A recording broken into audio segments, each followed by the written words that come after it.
Aloha mga Happy Pips! Kumusta kayong lahat? Samahan niyo ako for today's vlog tungkol sa paglamot ng sili. Ang aking pagkain dito sa Baguio, dito lang sa Junior Inasal. Naimbitahan nga pala tayo ni Sisi Mara, ang may-ari ng Marikitak dito lamang sa Mabini, at malapit lang din ang Junior Inasal dito sa kanyang shop. So, without further ado, let's go!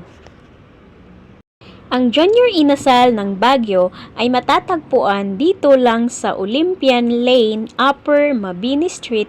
Sobrang lapit lang, kaya kung kayo ay gumala ng Baguio, napaka-accessible niya, malapit lang, lalo na sa mga mahilig mag-session tuwing linggo, at tsak mapapamura ka sa sarap ng mga pagkain dito.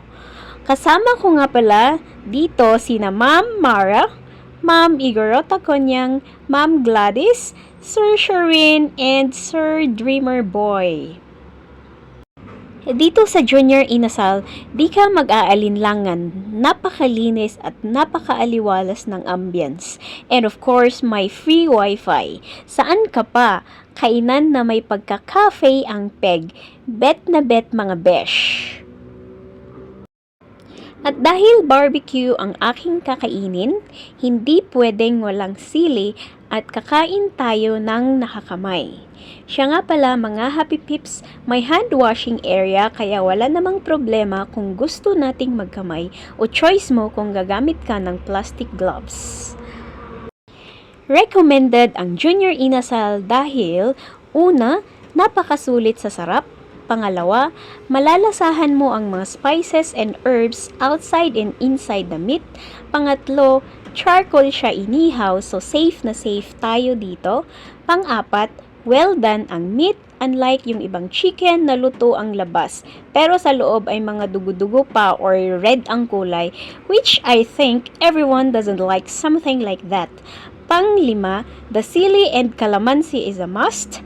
Pang-anim, the sabaw is so wow, mapapaaw sa bawat higop. And of course, kahit busog na busog, there is always a space for dessert or sweets.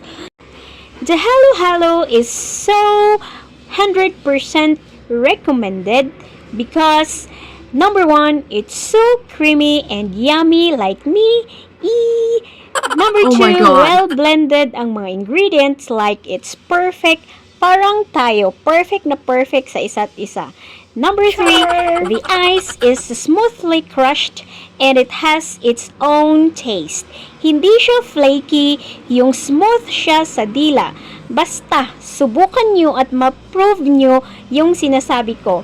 Punta kayo dito lang sa Mabini Street. Promise, hindi kayo magsisisi. All in all, mayat, padasan tayo next time mga Happy Pips yung ibang mga menu nila, at napakadami ding pagpipilian.